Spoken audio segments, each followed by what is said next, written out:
So 166 plus 540.5 is equal to 208.5.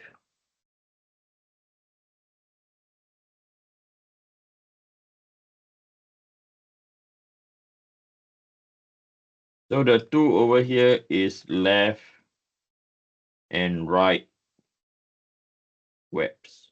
Okay. So from here we know that our tau max given to us is at 8,000.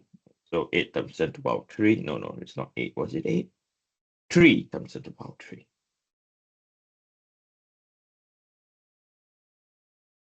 The V is what we want to find. We know that the V is P over 2. The Q is 208.5. And then we're going to divide by I, which is equal to 2902. Then the thickness is equal to 0.5. The 2 over here is the left and right web. Okay. So therefore P will be equal to 3 power 3 times by 2902 10.5 times 2 divided by 208.5 times 2 is equal to 83.510 or 511 times 10 to the power 3 pound force. And this is expected, right? Remember what I told all of you before, that usually the joints are the weakest. Okay, so as an engineer, you have to make an intelligent trend of how your answers will be. If this is lower than 6910 pound force, you should be concerned. Okay, so as you can see, it's 83.511. Okay, pound force. Now, if we were to use thin wall analysis, okay, so if we were to use thin wall analysis, which you can, okay, yeah, my advice is on this sort of problem, always use thin wall. Okay, that's my sincere advice on this. So in a thin wall analysis, what has been taught is you design your shear flow, right? So this is your Py.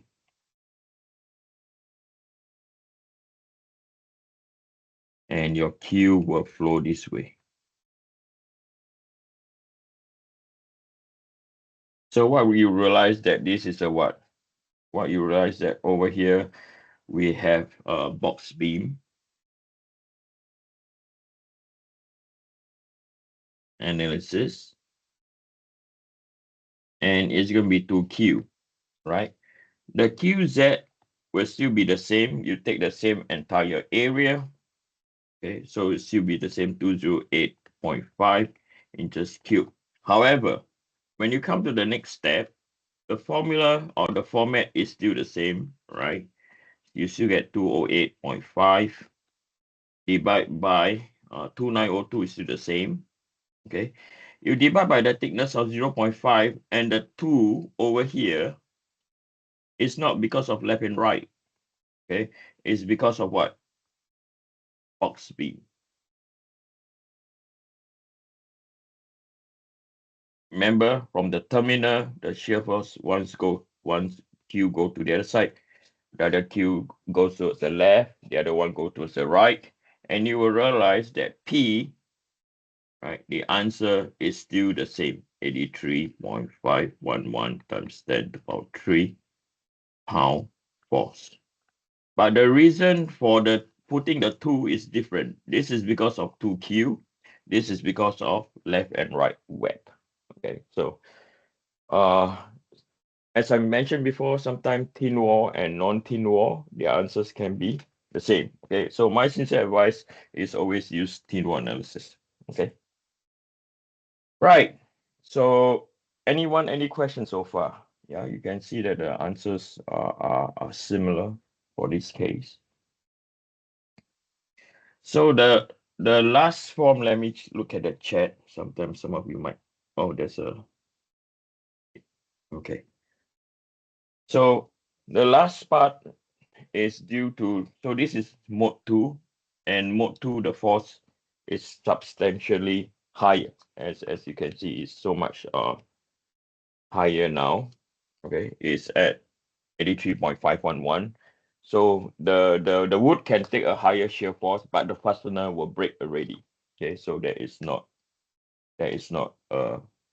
this force is not the ideal one. And then the third one is due to bending moment. Okay, so we are given that the allowable normal stress is 8 times 10 to the power 3. Okay, so let's look at the normal stress. I'm going to take both diagrams.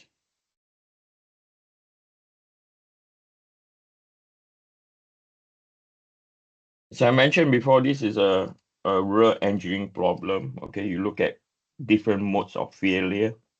Okay, at the end of the day, we want to train you how to analyze mode of failure, but based on the fundamental that we have learned, like uh, the how to calculate the strength or the failure due to the fastener, how to calculate the shearing stress due to the wood, and how now we are going into the normal stress failure. Okay, so we know that the mode 3,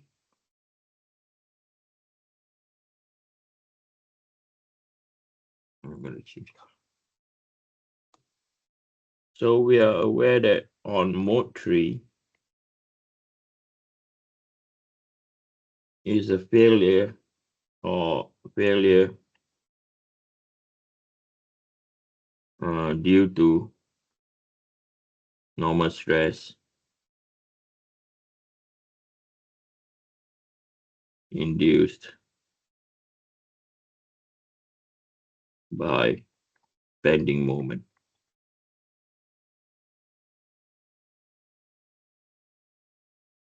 Okay, so for this case,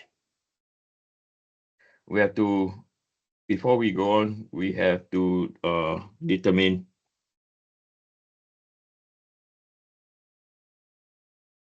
the position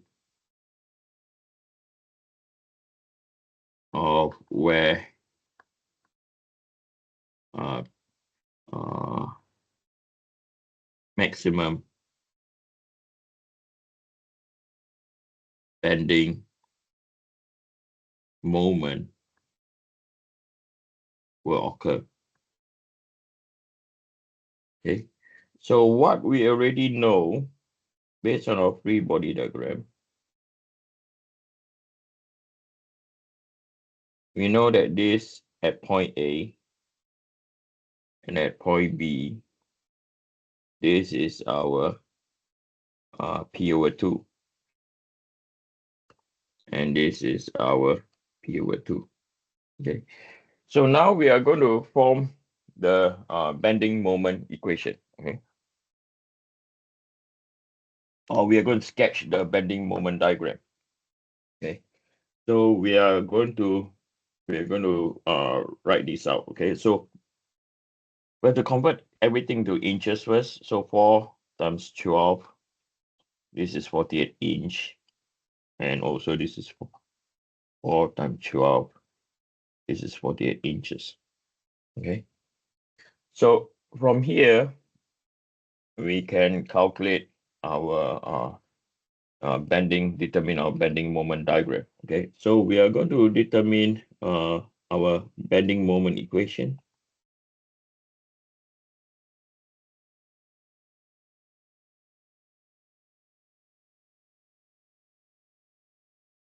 Okay, so most of the time you have learned this in 2P. Okay, 2P04, either mechanical or engineering, or engineering 2P04.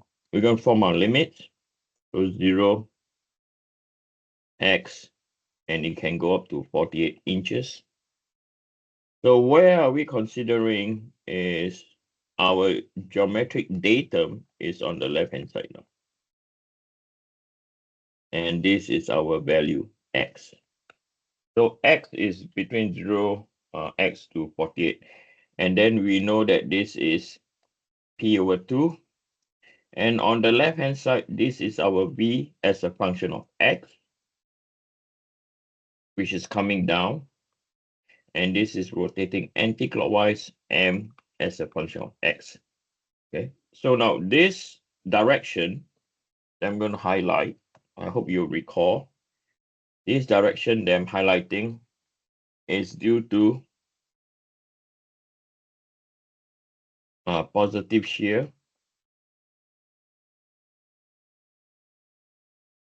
and positive bending moment assumption. Okay. Okay, this is due to positive shear and positive bending moment assumption. That's why on the right hand side, the shear force is coming down and the bending moment is going anti-clockwise. Okay, so we can form the equation now. So 0 to x to 48. So we can form, we are going to use static analysis.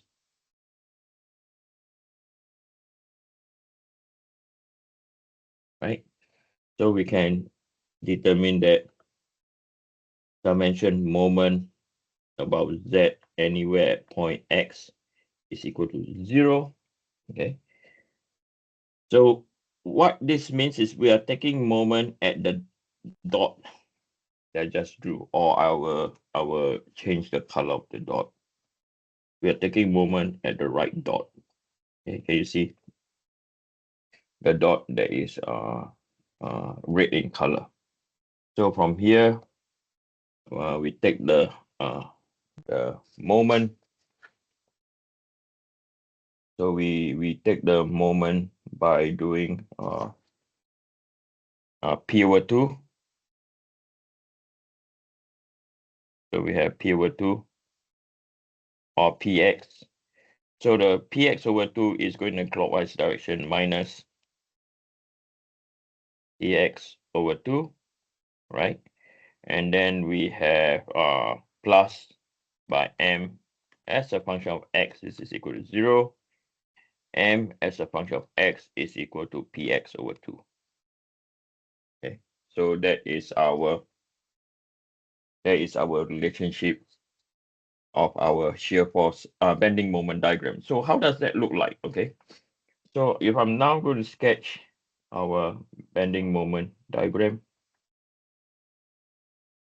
just to help you recall.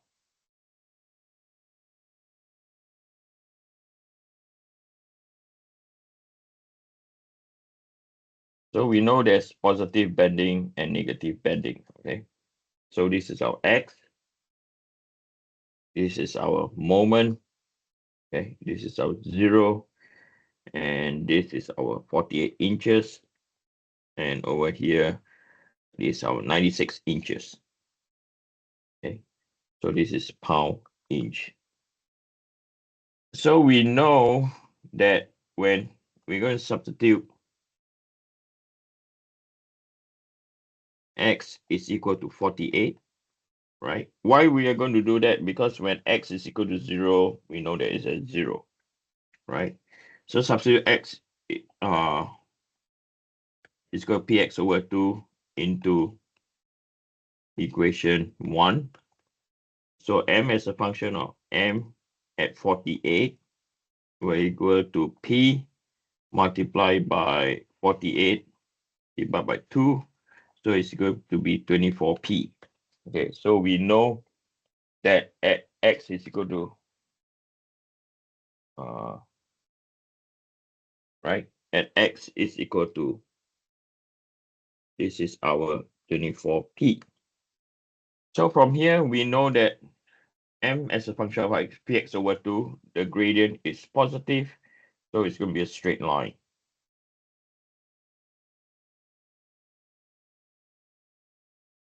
Okay, and then we can also form the equation, or we know that at point B, right, moment will be equal to 0, and it will be a straight line. But let me show you why is it a straight, why is it a straight line. So next, if we were to form our next step, which is the x range from 48x, okay, up to 96 inches, right? So what we have now